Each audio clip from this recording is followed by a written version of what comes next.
Waiting for the red bar.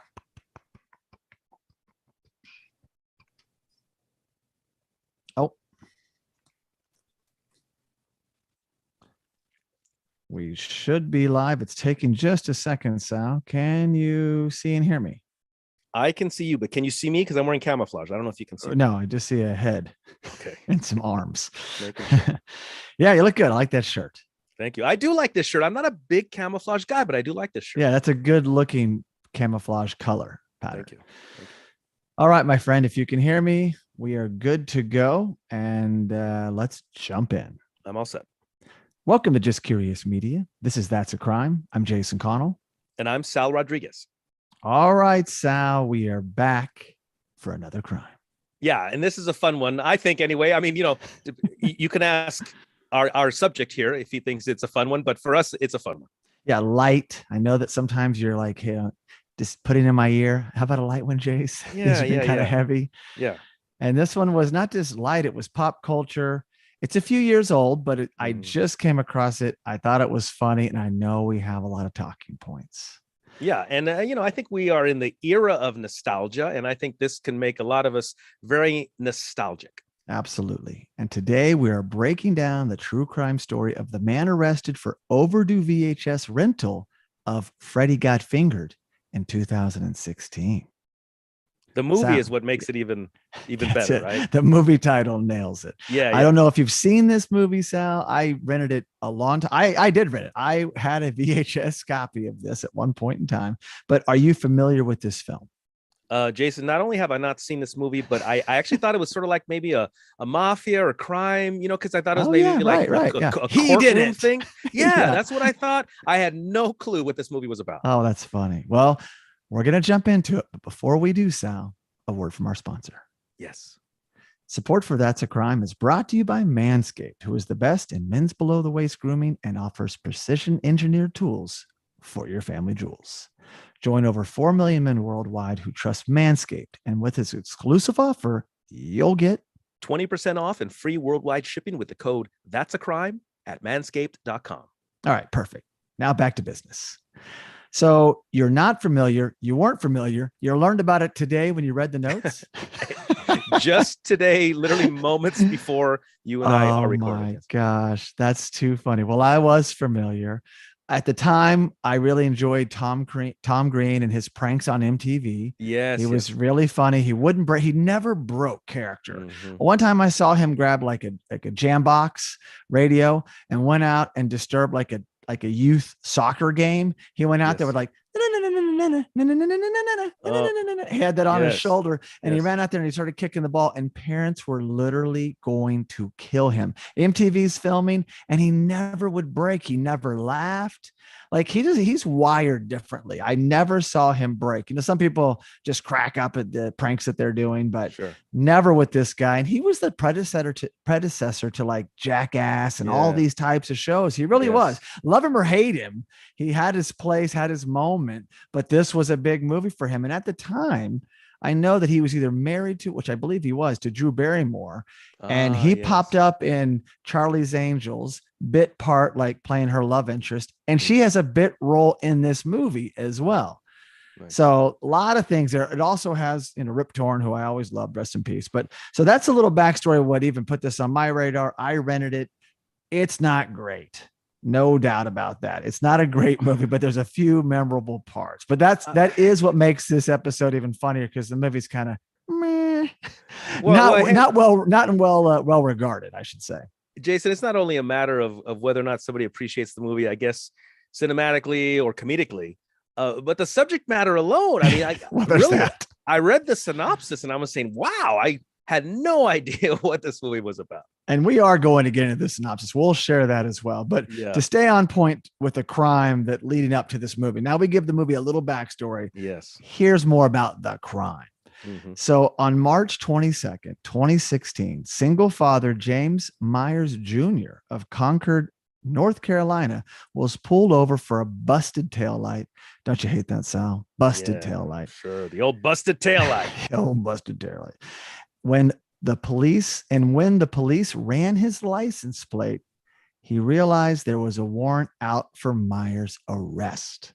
And Sal, the reason for this arrest warrant stemmed from Myers' inability to return a VHS rental of Tom Green's 2001 comedy and box office bomb, Freddy Got Fingered. And what I didn't know until today was it won 5 Razzie Awards that year. And I know you're familiar with the Razzies. Well, can the people under scrutiny here, in this instance, Tom Green, can he go to accept a Razzie Award? that I don't know. Okay. Yeah, is there an actual Razzie Awards? Like, could you get people there? Sal, come on down. You've been up for Best Actor for a Razzie. Yeah, do you even want to go? I don't know about that, Sal. I'm going to say no. I don't know. At this point in time, I say that any publicity is good publicity. So if someone were to, like, let's say someone were to say, hey, we had the awards for worst podcaster, Sal Rodriguez, worst podcaster. Come and get your award. I'll show up, right? I'll show up. Well, maybe tell the audiences that's unfamiliar what a Razzie Award is. Well, Razzie is like the opposite of an Oscar, right? It's the antithesis of an Oscar. It's like the worst movie of the year, the worst actor, worst director. So it won 5. Worst writing, worst all of that. So it was nominated for more, but it won 5. So the movie, just to be clear, was written, directed, and starred one Tom Green, along with, like I just said earlier, the late Rip Torn. He portrayed his father. So it's really them going at it the whole movie. There's other people in it, but it's like they're battling each other throughout the film and they keep raising the stakes. So you mentioned the synopsis. I'm going to read it, and now you'll understand what the title has to do. It's not a mob movie. Hang on. Parental discretion is advised. Yeah. Thank you for that disclaimer. An unemployed cartoonist moves back in with his parents and younger brother, Freddy. When his parents demand he leave, he begins to spread rumors that his father is sexually abusing Freddy. And it's a comedy, yes? Well, it's supposed to be. It's meant to be. So that is Tom Green writing, starring, directing, and that is what it's about. You know, I got to hand it to comics. Even at my comedy peak, at my stand-up comedy peak, I was never one of these comics who really pushed the envelope. I admire comics that do. Yeah. But I kind of stayed in the kind of more of a vanilla lane, if you will. Yeah. It's working for you, Sal. It's working for you. The vanilla mocha guy. So that's what the movie's about. There are some memorable scenes. Even to this day, I have 2 that pop up in my mind, and I watched the trailer just to kind of prep for this. And one comes up later in this episode. But as for the warrant, it was actually issued in February 2002. So go back. It's 2016 crime, 2002. So this is 14 years in the making. Wow. And the warrant was issued by J&J Video in Salisbury, North Carolina. And it charged Myers with a misdemeanor of failure to return hired property. Sal, have you ever heard of that term before? No, I never heard of such a thing. That may be a North Carolina thing. Could be. Yeah, because, well, you gotta put things in perspective. I mean, today a person would think, if I were to rent a movie and I didn't return it, well, first of all, you have to go back to when they were actually a physical object as opposed to a. Well, you still get Netflix download. DVDs. You know what? I would, because not all the Netflix library is on streaming. Some of it is on DVDs, but that's a whole. But that's a subscription model, and they would just say, "Hey, we won't send you a new one until it comes back." Yeah, this is back in a different day where it's like, "Here, Sal Rodriguez.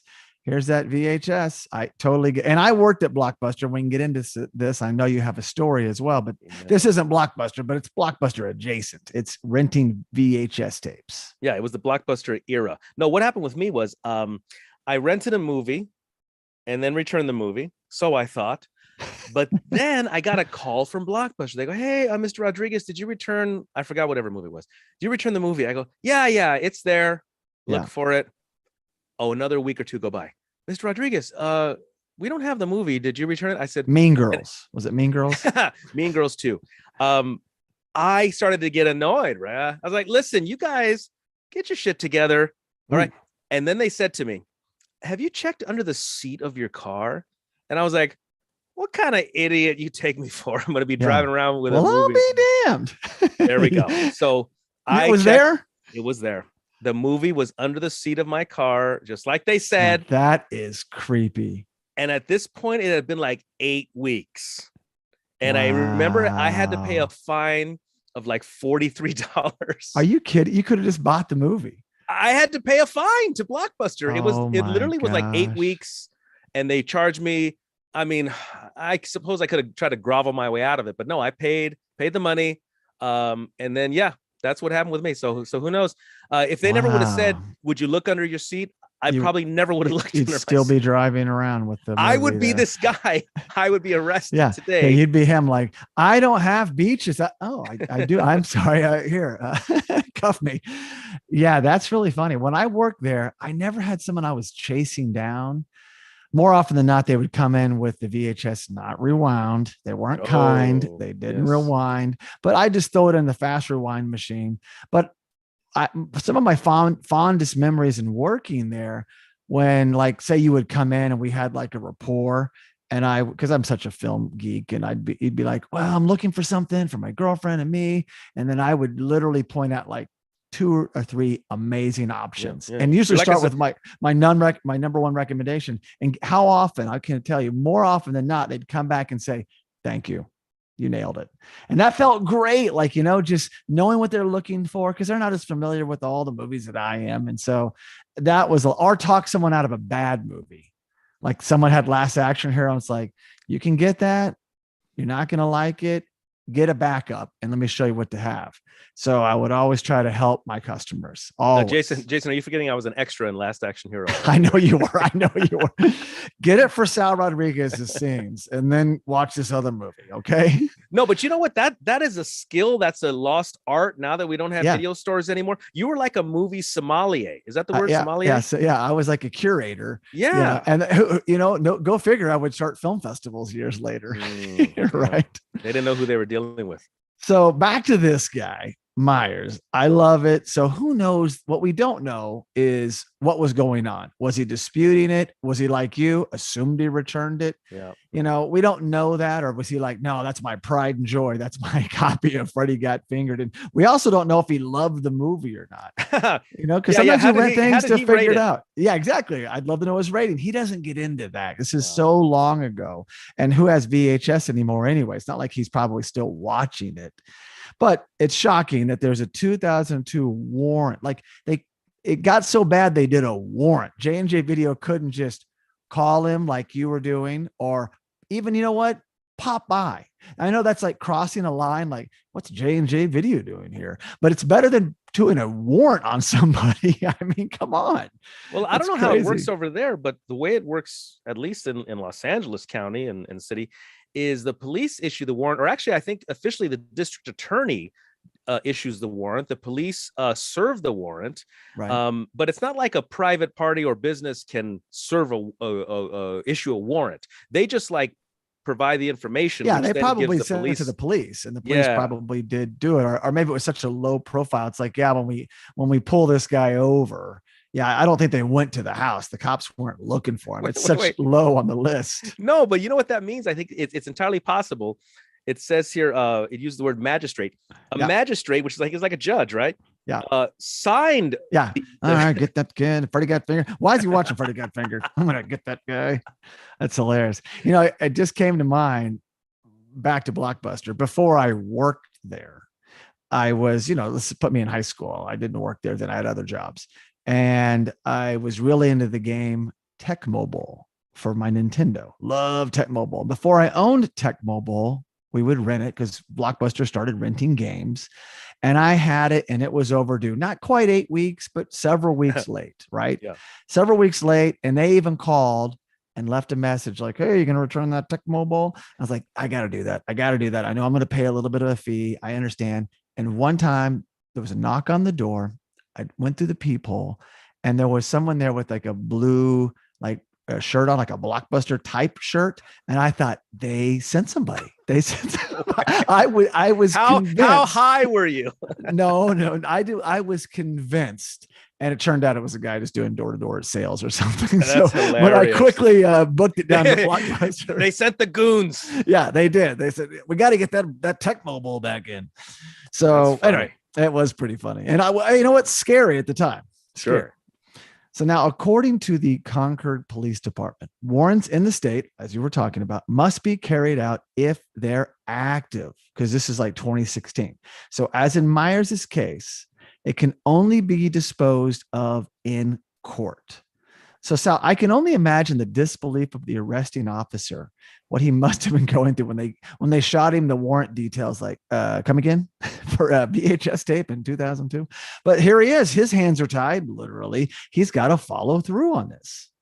Well, the funny thing is this whole story is about a guy with an overdue movie, and also the movie itself, right? Freddie Got Fingered.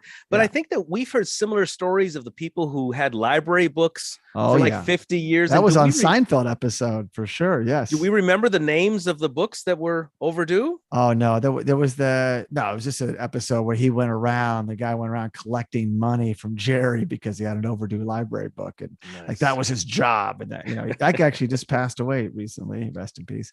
But it's pretty funny. So I don't know why they didn't send that guy out here, the Ray Donovan, to get the movie back, but they did do this. And here's this cop going, okay, I got to go through with this. But so now here's what Myers, because you got to imagine what he's being told, what the arresting officer is relaying to him, who's in disbelief of his own.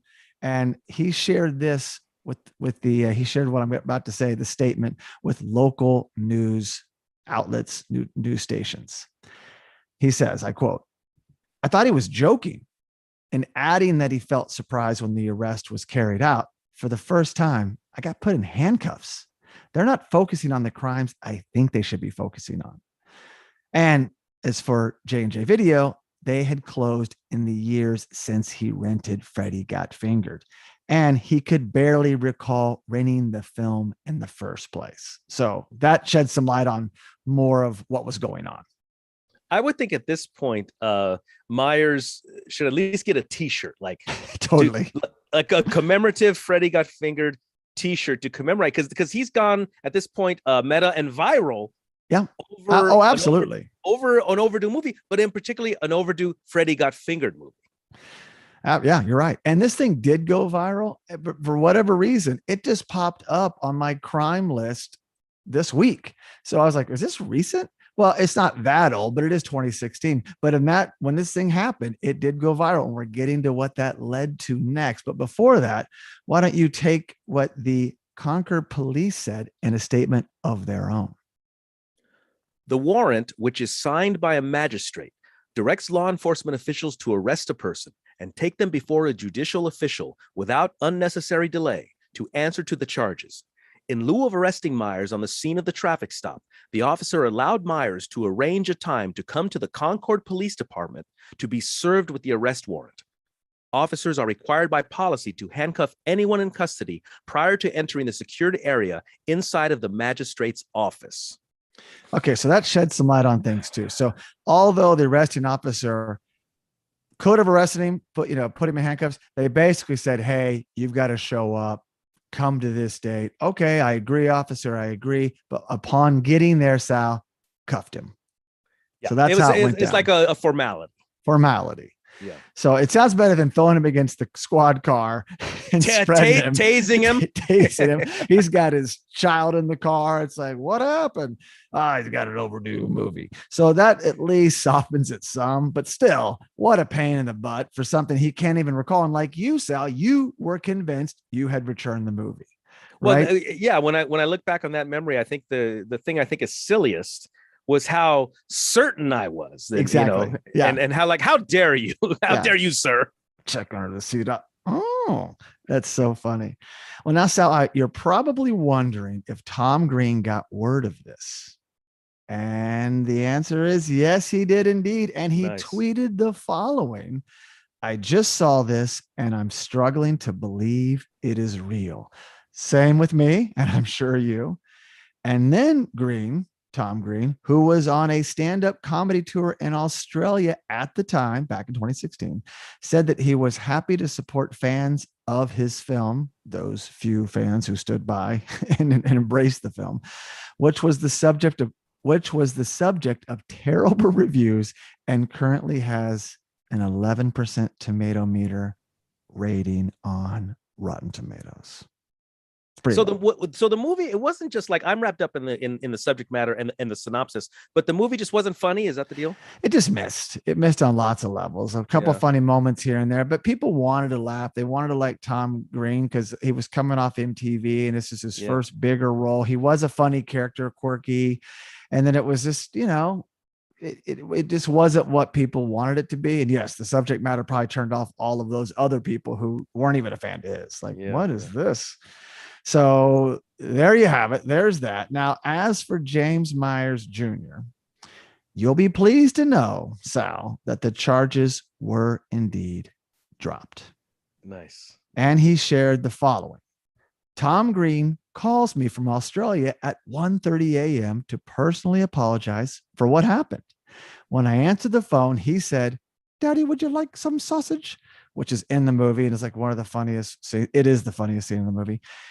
And I just about died. He was so cool. He was a class act. It made me feel a lot better because of all the stress that was going on. All's well that ends well. Yeah. I mean, he gets to meet someone that maybe he held in high regard. Maybe he was a Tom Green fan, but here he is getting a call. This thing kind of made its way around the internet and the social media. But what a great exchange they had. And he got off. So he had his 15 minutes out. In the end, that's what he got. That's very nice. A happy ending. Yeah. Yeah. Kind of a cautionary tale. If you get in this type of trouble, you're probably not going to get in that much trouble, but still funny nonetheless. And I'm sure caught him out of nowhere. The shock, the reality, like, wait, what? So those of you out there sitting on VHS tapes or underneath your driver's seat or anywhere in your house, or even DVDs or Blu-rays, as Blockbuster rolled into those. Well, all the Blockbuster's bankrupt, so I don't know if any warrants are out there, but maybe there's an outstanding warrant that was never acted on. So you never know. But you know what, Jason, this whole story is I think also evidence on why we went to the subscription-based model. Right. Yeah. You're paying no matter what. You keep it. You're do whatever you want. Yeah. Whatever. We don't care. We got your credit card on file. Don't worry about us. So that really covers the man arrested for overdue VHS rental of Freddy Got Fingered in 2016. Came out of nowhere, Sal. It was fun to enjoy. Kind of a hybrid episode, I'd say. We had a little Let's Talk Movies in there, a little That's a Crime. Because, Sal, what do we cover here on That's a Crime? We cover everything from a VHS to a Betamax. Nailed it. On That's a Crime, we cover everything from a misdemeanor to a murder. And this was indeed a misdemeanor. Was it a misdemeanor? As stated, the warrant was for it as a misdemeanor. Oh, yes, there we go. Yes, for holding on to hired property, right? Yeah, that was so weird. Interesting. I like it. So any closing thoughts? Anything else, Sal? Leave the listeners with? No, just want to give a shout out to Mr. Myers and Mr. Green. Thanks for giving us a nice, fun tale. I do think in the end, all's well that ends well. I think we're all happy now. And hey, yeah, be happy that you can just watch as much as you want on your computer now and don't have to be schlepping videos back to a store and getting arrested later for it. Imagine that. Imagine that. True. And maybe this buzz in 2016 could eventually, potentially lead to Freddy Got Fingered too. Whoa, I like it. Or let's hope not. Or Freddy Got Two Fingered. Okay. Cut. So unlock your confidence and always use the right tools for the job with Manscaped. Get 20% off and free shipping with the code thatsacrime at manscaped.com. So thank you so much for listening. And please be sure to subscribe to the That's a Crime podcast, as well as the That's a Crime YouTube live channel. You can also really help us by giving the show a 5-star rating on Apple Podcast. And for all you listeners that enjoy sharing your thoughts, you can leave us a review on Apple Podcasts, send us a direct message, or post a comment on any That's a Crime social media platform. We also highly recommend checking out our other podcast and visiting justcuriousmedia.com. Great job.